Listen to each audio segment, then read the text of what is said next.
Morning, good evening, good afternoon, wherever you are. Welcome to Dreamy Dreamland with your Sensie Owl Bob here, the bride of Jesus. That's me, a day after or so from Valentine's Day. And I've been sitting here in Naples alongside of the road, having a nice salad and drinking a nice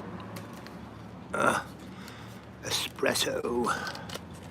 And the sun is going down, and it's kind of nice. It's about 60 degrees. It's not really cold, and so I got this at the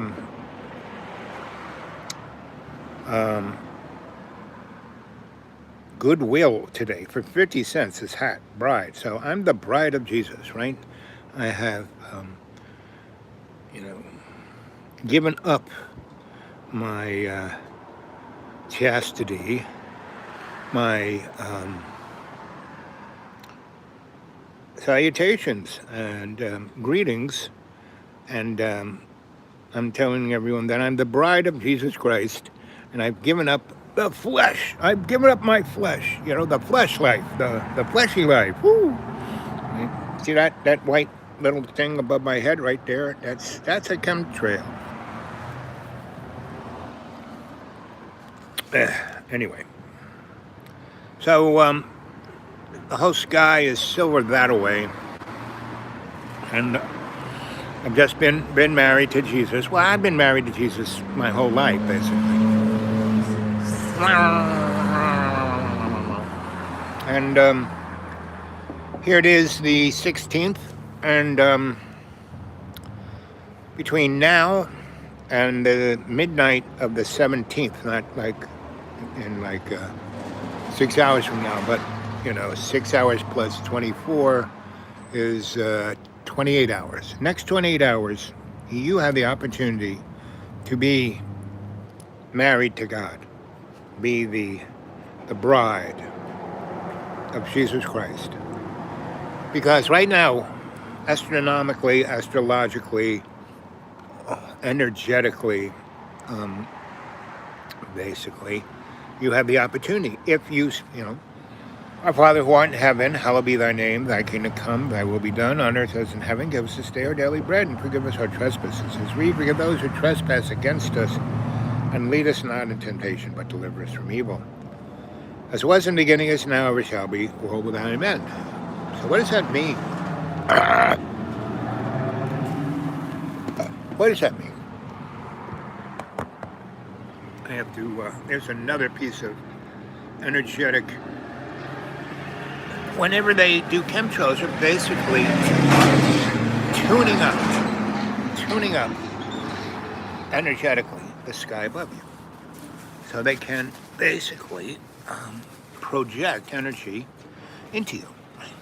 And I don't know if you ever watched the X-Files, and who was the guy who produced that? Whoever it was, he was really, there have been some really great foresaers of the chick. And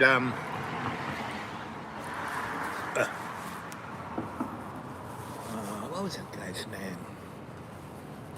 name? Anyway, the producer, writer, you name it, everything. And he did, the X-Files. He also did a thing called, right at the year 2000, Millennial. And that was kind of interesting. And, no.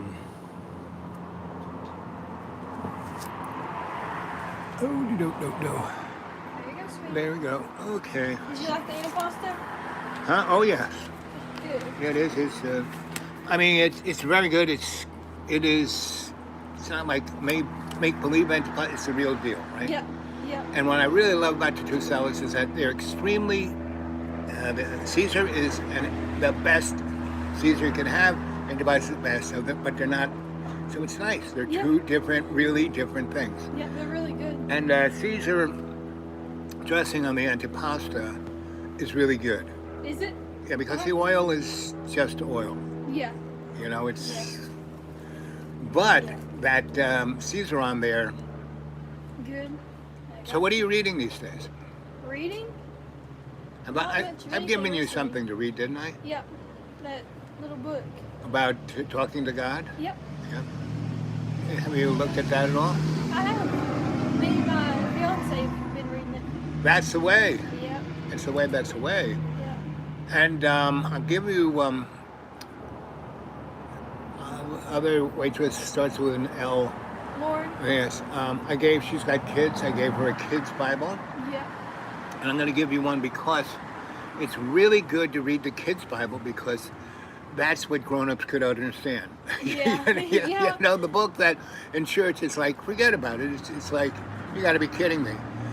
No one's going to understand this, and unless you take a lot of time. Yep.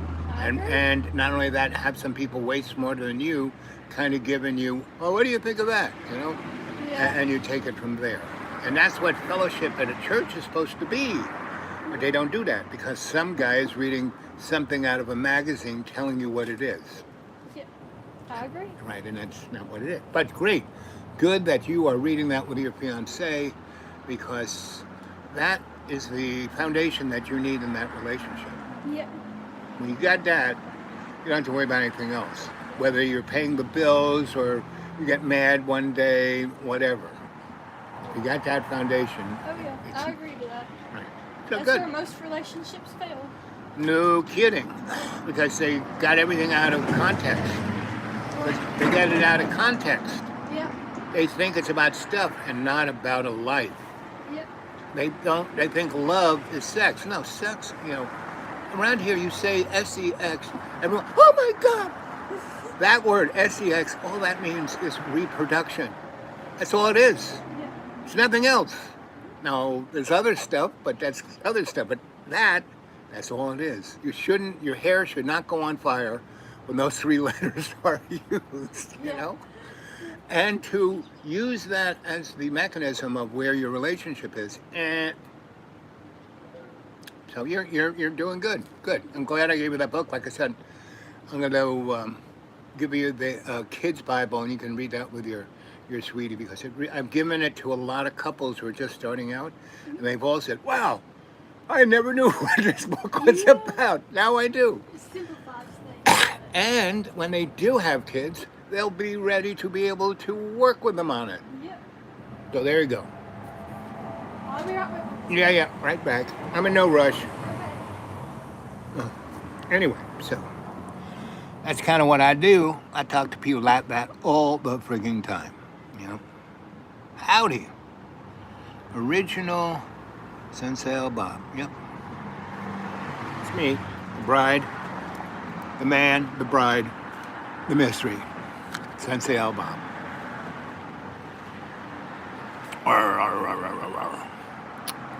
So it's a beautiful day. I mean, I've really been blessed this last year and a half. Thank you, sweet. You're welcome. Yep. Do.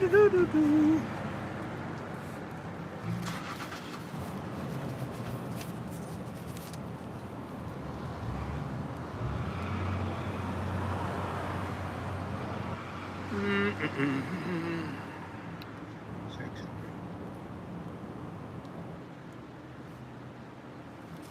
Go. Go. There I go, there I go, there I go. Do.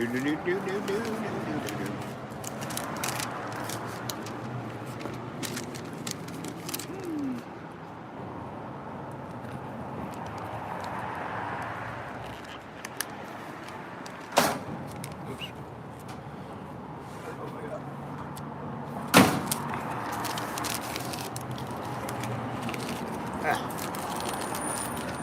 So,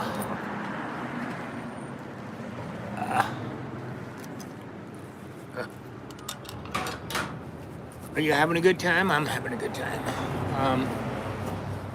So I'm very empathetic. One of my best traits is my empathy. And now I've been out in the woods for the last 6 years, all by my freaking self. You know, me, the bunnies, and this butterfly.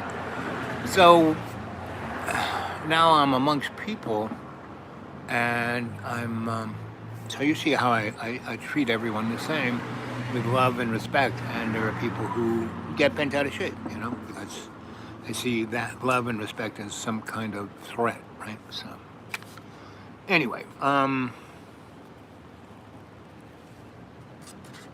am,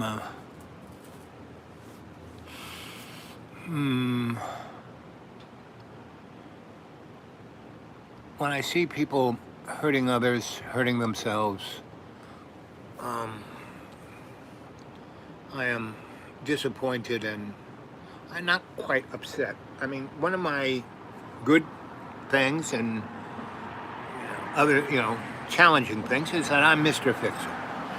I have this brain that I can pretty much fix anything, but not everything needs to be fixed. God has been telling me that for many, many years. Hey, buddy, you don't have to fix everything. It's like, and hey, like, welcome to Dreamy Dreamland with Sensie Owl Bob, your Driat, your sensei, this guy right here just telling you stories. Meaning, God just said, listen, just tell the story.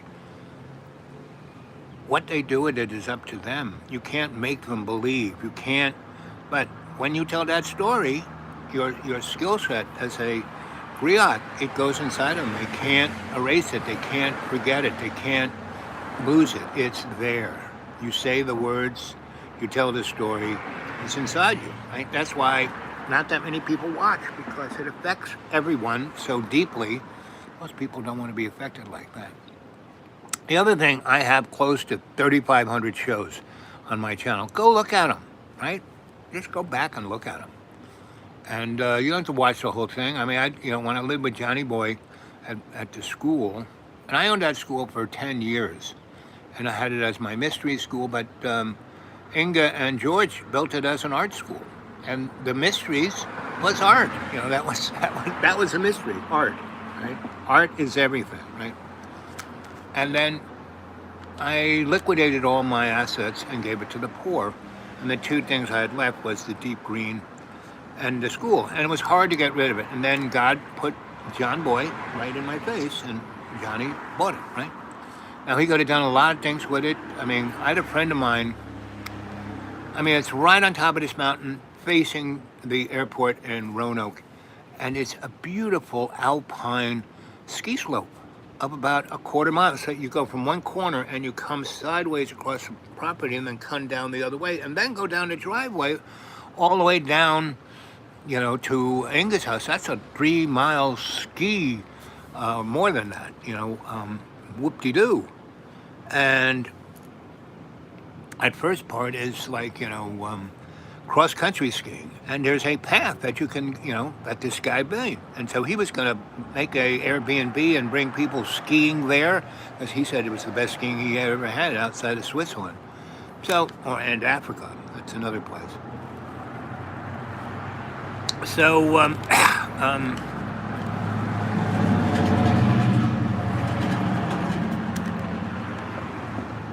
thank you, look great, so do you. Here's here. This really completes the Italian look. Italian dudes. The Godfather, the padrone. That's what I am. I'm a padrone, a spiritual padrone, right? And you got to have a hat like this, right? And glasses like this, and sun like this. This is Italian light. That's why I love coming here at this time of day. It's like being on the Mediterranean with cars in the water. Anyway, I could go on and on and on about world events, but it doesn't matter because it's the same, war. Go read Matthew. Matthew is, of all of those, Matthew is the best because really shows, Matthew was, that, the Last Supper, right? And they go out to the park behind the house, and he's trying to tell the boys, hey, this is what's going to happen. And they've been with him for 3 years, and they still don't have a clue. He's getting quite upset with them. And this young man who has been hanging out with them basically shows up naked.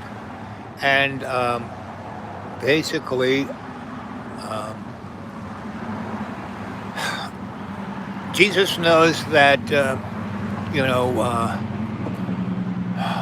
the guy who's going to diss him, his best friend from childhood, you know, Judas.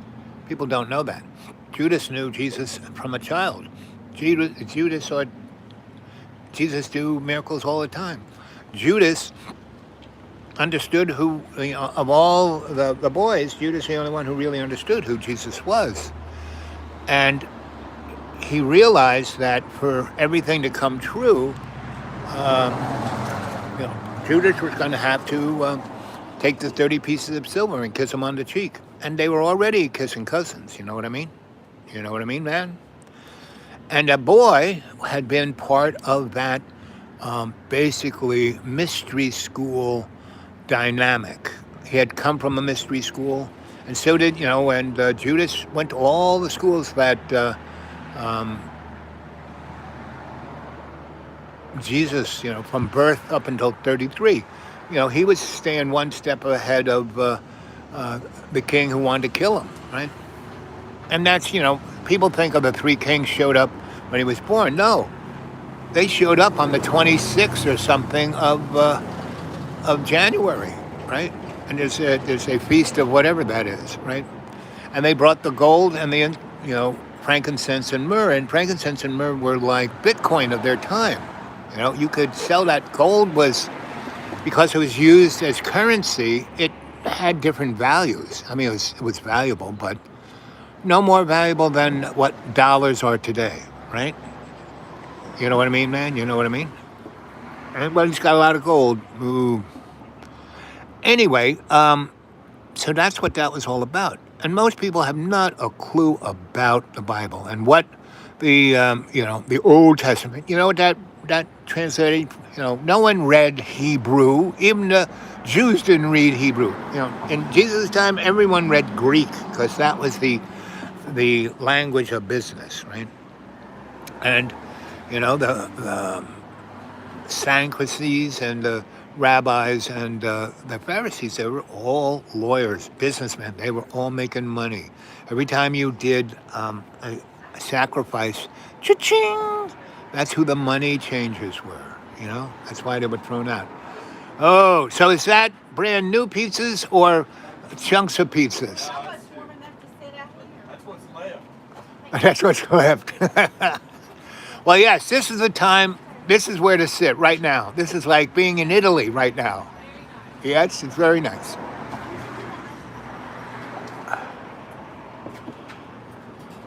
Go big. There's that boy.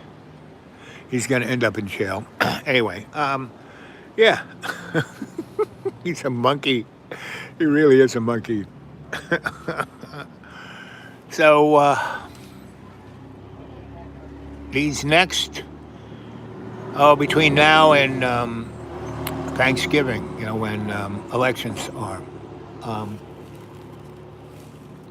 going to be really wild and crazy. I would say, we're anytime soon rather than later, something's going to happen between Iran. And Iran is playing America and Israel.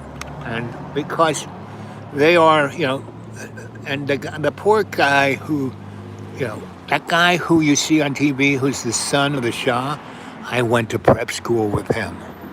To Long Lake Lodge in Maine. Yeah, I know that guy. I knew him when he was like, I guess 14, give or take. And he was, everybody else was like pretty regular. But he said, I'm a prince, I'll be king soon. It's like, oh my God. I said, yeah, so what's 12 times 12?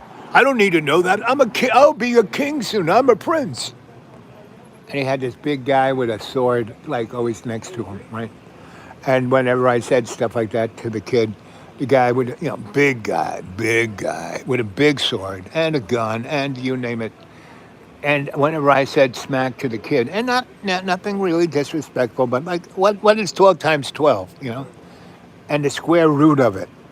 And I don't need to know that. I'm a prince. And the big guy with the blade would go, just roll his eyes and shake his head like, hey, what am I doing here? I went to Harvard. Anyway, so how are all these people going to deal with not having any money, not being putting gas? Meaning, once the candle gets lit in the oil region of the Mideast, right now, oil is $62,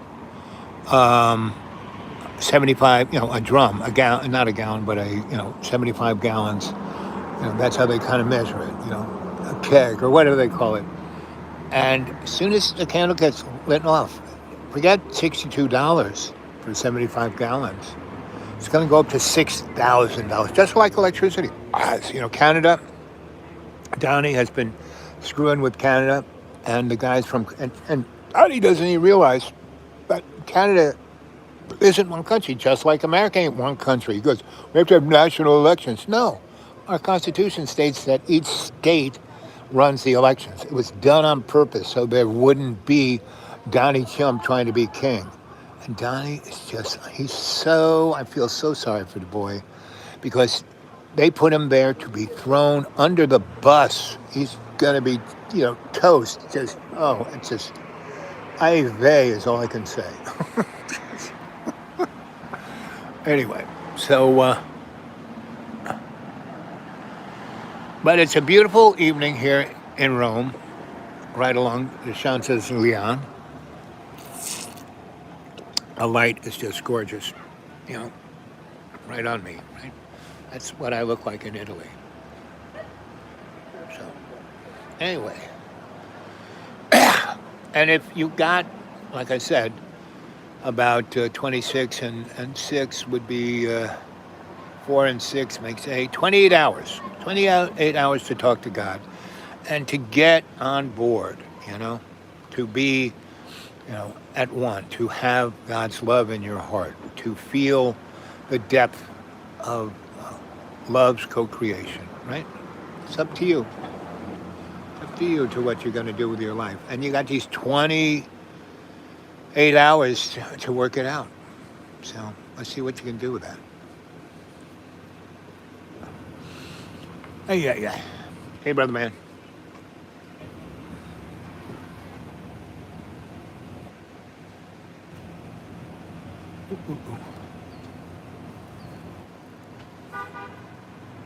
So you got any questions? Let's see. He's staying there. Well, when it gets warm-ish, because it's going to get ridiculously cold again. And so we probably have another 2.5 to 6 weeks of ridiculously cold and snowy weather, right? Right now, the next 5-6 days is going to be like this: 60-something during the week, 40-something at night, just ooh la la, right? But this morning when I woke up, it was 28 this morning. If I was out in the deep green, I'd be nippy. But I'm in, the undisclosed location. That's woo-wee.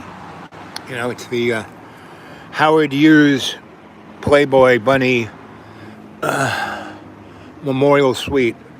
So, what can I say? Live every moment with God's love. Live every instant you exist so you can learn something valuable. Stop being a puddinhead, right? Okay.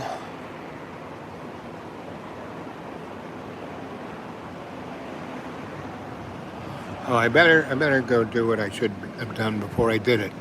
Okay, I'll talk to you guys later.